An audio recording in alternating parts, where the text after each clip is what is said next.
You're right there guys, and tonight I thought I'd do a video going more in depth about the settings you use on the TV. I've had quite a few people comment asking about my settings, so I thought it's about time I'd do a more in-depth video showing what they are. I've got three lots of settings to show you tonight. Two that I use for standard definition and high definition, and one that I use for HDR content. So first thing I want to point out is that the settings that I've done are based on my living room conditions, the lighting in here and such like, so they may not work so well in your conditions, so you may have to just fine-tune them a bit for your environment. Also take into account how you get in your material, be it through the TV itself, the inbuilt tuner, or if you've got a box. I'll show you what I've got, and I use a Sky Q 2TB box. So again, that could play a part in how the image comes across on the screen. So bear that in mind. And most important thing is personal taste. What I might think looks amazing, you might think looks absolutely crap. Which is fair enough. We've all got our opinions and that, and what works for me probably won't work for you, but give them a go. If you don't like them, that's fair enough. Put it in the comment section. I'd love to hear your opinions on it, and if you found something that works, post it as well. I'm sure there's loads of other people out there who like even more settings to try. Because, as I said, it's a personal thing. So it might take half a dozen people's opinions for someone to settle on something that they actually do like. And one other thing I would say is that if you do give these settings a try and stick with them for a little while. Don't just put the settings in and go, oh, that don't work for me. They may not work for you, but give them a go for half an hour or so, because you'd be amazed how your eyes adjust to them, and over time you may think, yeah, actually they're not too bad. At first some of the settings I thought, ain't that great, but after a little while you adjust, then you put them back to what they were, and you think, oh yeah, hold on, that was pretty bad beforehand. So yeah, give them a go for a little while, and you might grow to love them. Right, let's crack on, and I'll show you the first set of settings now.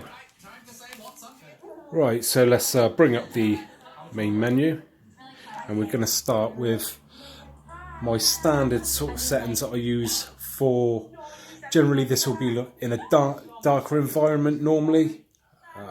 Can be used in the daytime, but it may be a little dim for some people. So one of the first things you should do, in my opinion anyway, and this is no matter what settings that you use, even if it's your own, is turn the energy saving off, as this significantly helps with the brightness. Otherwise it will start pulling the brightness down, which you ain't going to want really. So let's get into it. I've got HDMI deep colour on.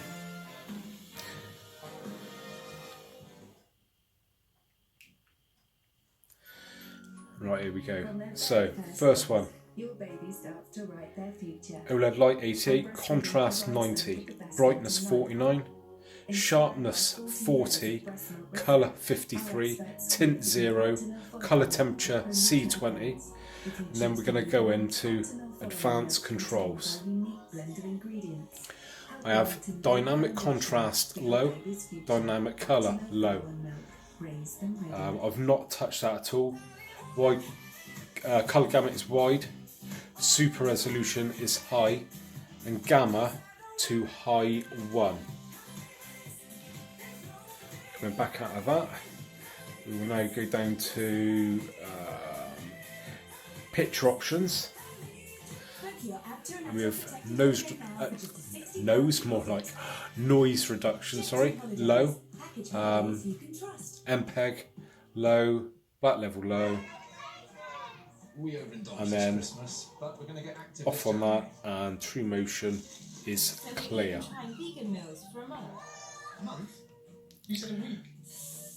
So that is my yeah, my main setting I'd say I use 80–90% of the time I use that one.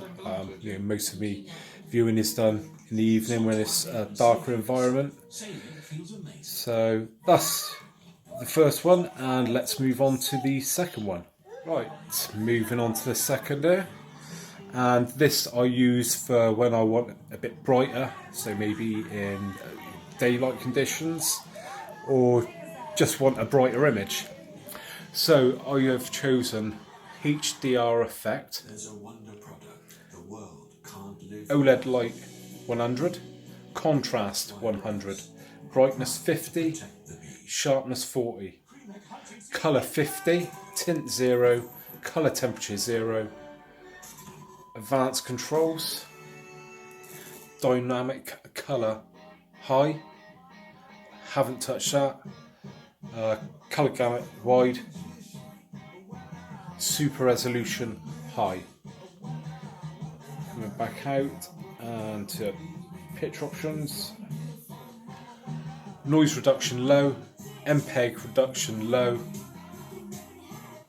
black level low, motion care off, true motion clear, and also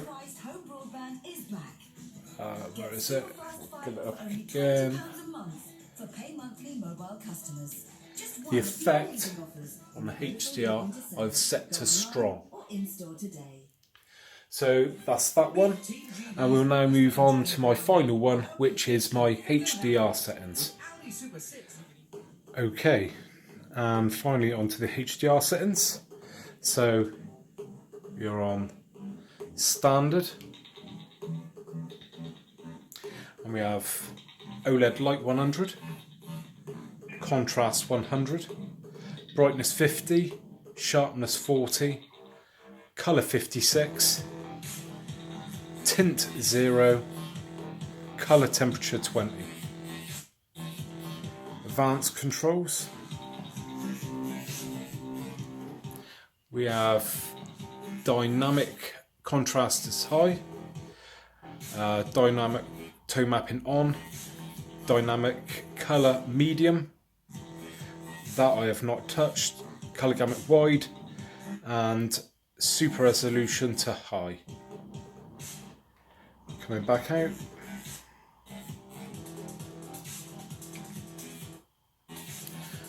we've got noise reduction low, MPEG noise reduction low, that off, and true motion set to clear. You have to excuse my internet connection at the moment, it's keeps stopping and starting there. Thanks again for watching, and if you like this video then I appreciate the thumbs up and a subscription if you already haven't. So thanks very much, and see you in the next one.